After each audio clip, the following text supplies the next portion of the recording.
और जो भी हुआ वो सेटअप है सीजन 4 के लिए, क्योंकि सीजन 3 के मेन कैरेक्टर्स गुड्डू पंडित और कालीन भैया तो बिल्कुल भी नहीं है।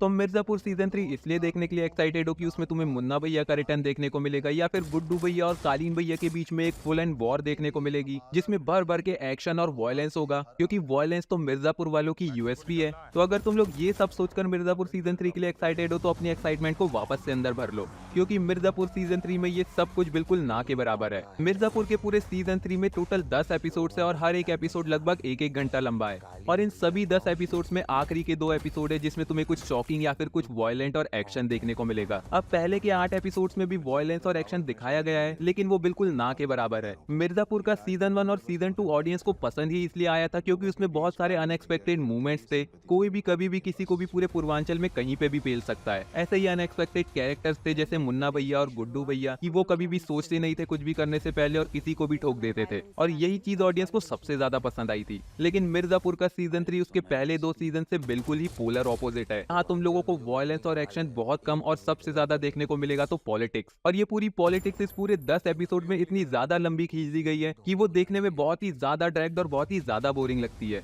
और हर समय मन में यही थॉट रहता है कि हम लोगों को एक्शन कब देखने को मिलेगा, लेकिन पूरा सीजन खत्म हो जाता है और हम लोगों को आखिरी के एक एपिसोड में बस थोड़ा बहुत एक्शन देखने को मिलता है। देखो सीजन 3 में ये जो पॉलिटिक्स वाला पार्ट है ये बुरा नहीं है, बल्कि अगर तुम्हें पॉलिटिक्स देखना पसंद है तो हो सकता है तुम्हें ये शो बहुत ज्यादा पसंद आ जाए। और पहले कुछ एपिसोड्स में मुझे भी काफी मजा आ रहा था ये पॉलिटिक्स देखने में, क्योंकि अगर मिर्जापुर की गद्दी पर बैठना है और पूर्वांचल में अपना दबदबा बनाना है तो भाई सिर्फ वॉयलेंस से काम नहीं चलेगा, बल्कि पॉलिटिक्स भी खेलनी होगी। अब पॉलिटिक्स खेलनी तो होगी, लेकिन इतनी भी ज्यादा नहीं कि पूरे सीजन में सिर्फ पॉलिटिक्स ही पॉलिटिक्स देखने को मिले, और वॉयलेंस जो कि एक्चुअल मिर्जापुर की यूएसपी है वो हम लोगों को ना के बराबर देखने को मिले। और सीजन 3 जिसके लिए मोस्ट ऑफ द लोग एक्साइटेड थे कि उन लोगों को उसमें गुड्डू पंडित और कालीन भैया के बीच में कुछ बड़ा भौकाल देखने को मिलेगा, तो उस चीज में भी सीजन 3 काफी डिसअपॉइंट करता है, क्योंकि सीजन 3 के मेन कैरेक्टर्स गुड्डू पंडित और कालीन भैया तो बिल्कुल भी नहीं है, दोनों थोड़े साइडलाइन हो चुके हैं। सीजन 3 के मेन कैरेक्टर्स है शरद शुक्ला और माधुरी। पूरे सीजन 3 में शरद और माधुरी मिलकर पॉलिटिक्स खेल रहे हैं दूसरों के साथ, क्योंकि माधुरी को सीएम रहते हुए भयमुक्त प्रदेश बनाना है और शरद को चाहिए मिर्जापुर की गद्दी।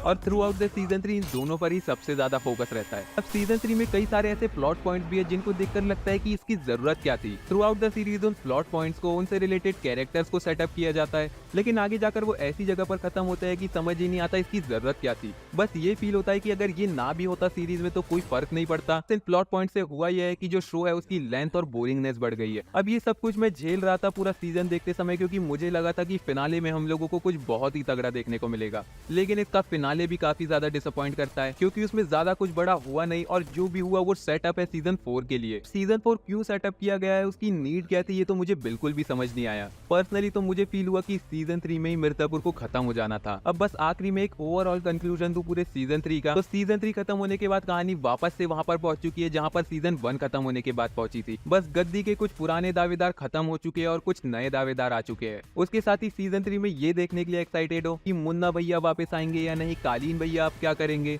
मकबूल कहाँ है और अब वो क्या कर रहा है, जेपी यादव आगे क्या करेगा, और बीना क्या खेल खेल रही है, और इसके साथ एक और चीज की मिर्जापुर और पंचायत सीरीज में क्या कनेक्शन है। तो ये सभी कुछ बहुत ही मेजर डिसअपॉइंटमेंट है सीजन 3 के। अब ये सब कुछ तुम लोगों को पहले इसलिए बता दिया है ताकि तुम लोग सीजन 3 से बहुत ज्यादा एक्सपेक्टेशंस ना रखो, क्योंकि अगर एक्सपेक्टेशंस रखोगे तो बहुत लंबा कटेगा। बाकी तो बस अब ये था मेरा ओपिनियन मिर्जापुर सीजन 3 को लेकर। अगर तुम लोगों ने सीजन 3 देख लिया तो मुझे कमेंट में जरूर बताओ कि तुम्हें सीजन 3 कैसा लगा। अब मिर्जापुर की एंडिंग और पोस्ट क्रेडिट सीन पर हम लोग डिटेल में अपनी अगली वीडियो में बात करेंगे, और साथ ही में उसका ब्रेक डाउन भी करेंगे, और ये भी देखेंगे कि सीजन 4 में हम लोगों को क्या देखने को मिल सकता है। तो इसलिए वीडियो को लाइक जरूर से कर दो और चैनल को सब्सक्राइब भी कर लेना। उसके साथ ही कल्कि की एंडिंग और पोस्ट क्रेडिट सीन पर मैंने बहुत ही डिटेल में बात की है, तो उन वीडियोस को भी जरूर से चेकआउट कर लेना।